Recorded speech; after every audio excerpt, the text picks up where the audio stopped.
place to get to. Normally it's like here. I'm trying to everybody look around. It's a bit difficult.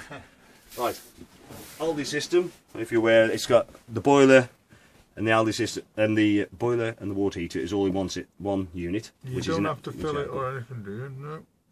Sorry. Do you have to fill that system or not? No, it's all obviously it's all filled. You don't have to empty it.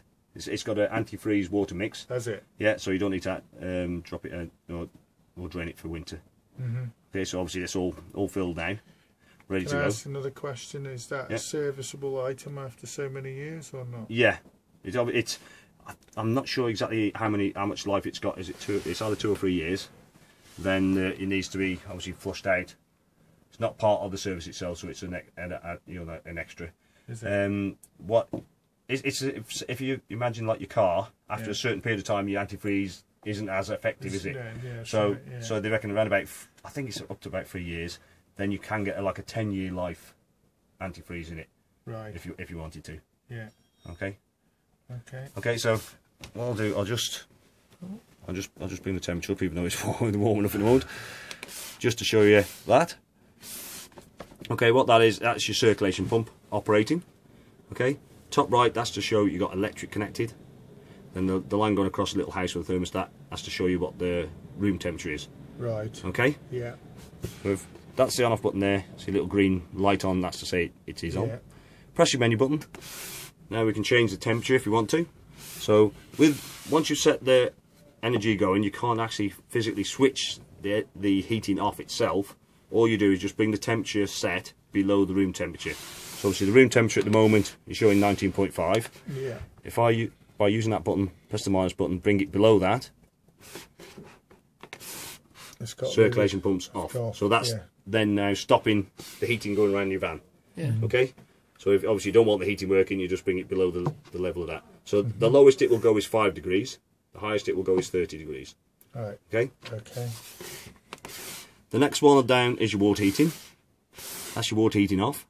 Okay. Half a triangle coloured in and the plus button going to green. That means your water heating's on. Yeah. Okay. You can also, if you press the plus again, full triangle coloured in. That's a water boost. Okay. What that is actually doing is increasing or concentrating all the heating on the hot water. So what that will also do is turn the heating off. So it'll stop the circulation pump. I'll just bring that heating back up again. I'll just show you. Bring that off. Right. Circulation pump on. Yeah. Put the water boost on. Circulation pump's gone off. So what it will be doing, as I was saying, it will concentrate all the heating on the hot water. So if you for a period of 30 minutes. Yeah. Okay. Then it will automatically switch itself off unless you switch it off. Yeah. And then it will allow the heater to come back on again. So you'd probably use that boost if you were using the shower. Yeah. Yeah. Because hot water would normally be warm enough, wouldn't it? You know, yeah, standard normally. normally. But you know, you have to like what we used to do is just run it always on electric. Yeah. And then just turn the gas on for having a shower. Yeah. Both of just them to boost it. running. But that you can just boost it on that. And that, right. For 30 minutes and give it extra temperature. No problem. Okay. I'm not going to keep you while that's on, but you happy with everything you've seen so far? To take in at the moment. That's so water boost. Yeah, as I said, it'll run for 30 minutes. Then it'll shut itself off, and then it'll allow the temperature to come back up again. Do you need that every time you would? Not necessarily. If you've got, it's difficult to say. Obviously, it depends. In the winter, you may do. Yeah. Or in the colder months, you may do. In the summer, you probably don't need quite as much hot water, so you might get away with not doing that. But it's one of them things, wait and see, really, to see how much hot water it is giving you. To see it was never enough hot. If we just run it off electric, it was never enough hot water to have a shower. Yeah, you would probably struggle. So cold before, whereas it probably might be the same with this. It's possible.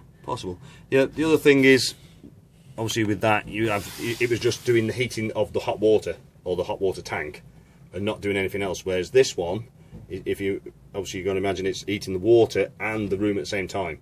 So if it's a really cold day, it may struggle to get both temperatures up, especially if you use just electric. Yeah. So with the electric, this is how you set the electric up. So the electric's off. Yeah. Or you get a 1 kilowatt, 2 kilowatt, or 3 kilowatt. Yeah. Okay, and also gas off, gas on. Okay. Can you run them both together? Yeah, you can run, that's what I'm just coming to. You can run both together. Okay. When it's obviously fired up, obviously as I was saying, if if it's trying to heat the water and the room at the same time, it might struggle to get up to temperature. But when you've got both running, obviously you've got more chance. Obviously, it's going to increase the temperature a lot quicker. Yeah. The thing, what it does is, obviously, once it gets up to temperature, it will cut the gas side of it off. Yeah. Okay, so it'll continue on the electric, so it shut the gas side of it down. Obviously, unless the room temperature drops dramatically, obviously like leaving the door open and big blast of cold air comes in, or again, your water obviously temperature drops, it will then kick the gas in to boost it again. Now, say for argument's sake, could I run it on gas on there, and say I had a 2 kilowatt heater going in there, and could I just run it on 1 kilowatt on electric here? Yeah.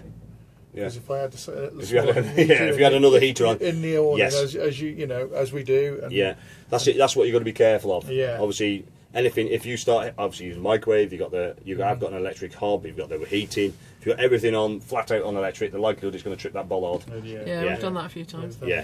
It's the hairdryer that does it. I'll be honest with you, it used to trip the van before the bollard. Right.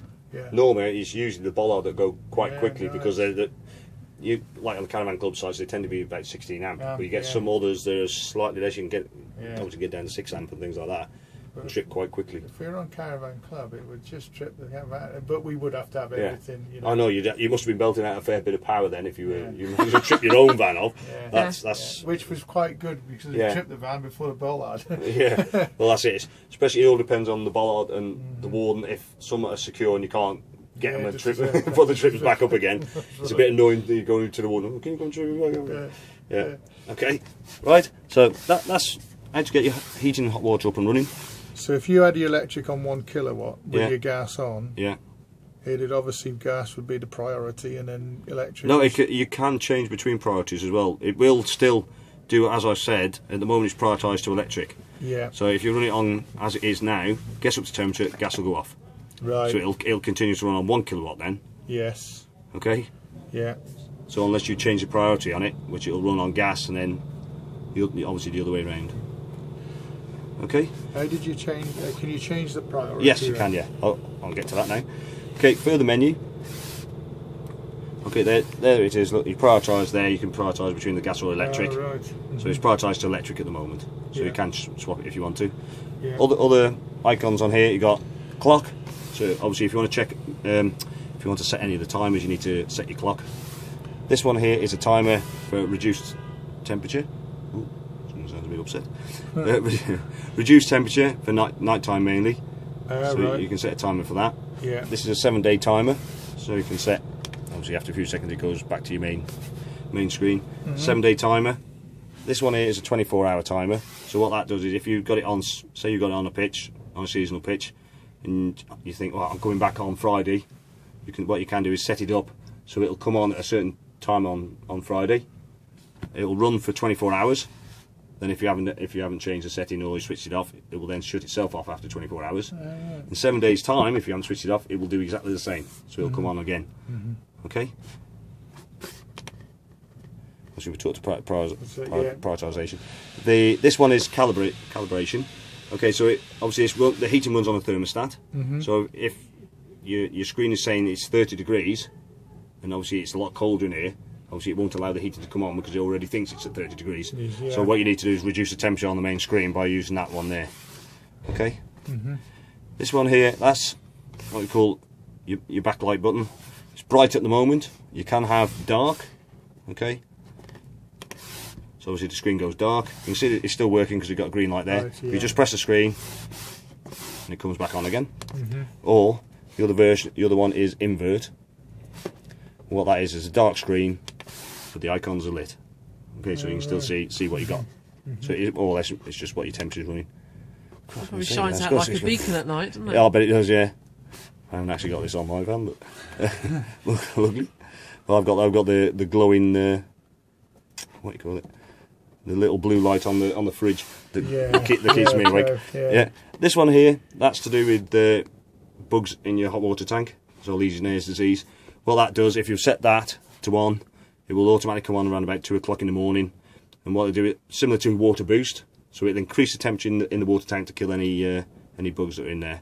Okay, any bacteria. This one here is pump settings, so it's your circulation pump. What that'll do, obviously you can change the settings.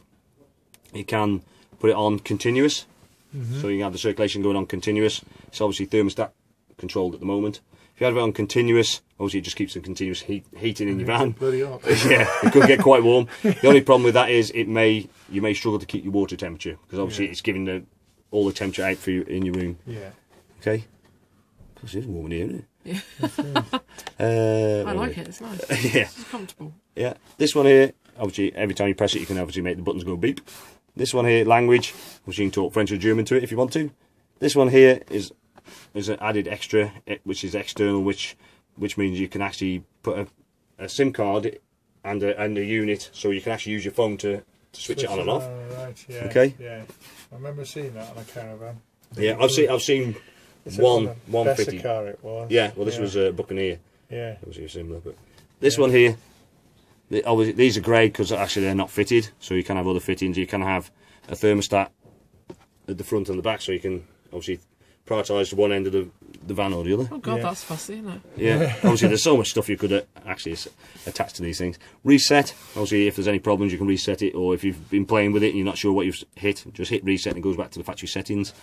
Installed accessories, obviously you add any of the installed accessories, you can look in there and see if make sure they're switched on or not. And service, obviously for the service guys to check on the boiler to make sure that all the temperatures are okay. Yeah. Okay? Yeah. And that's that. How often would you have to do that bug thing for the water?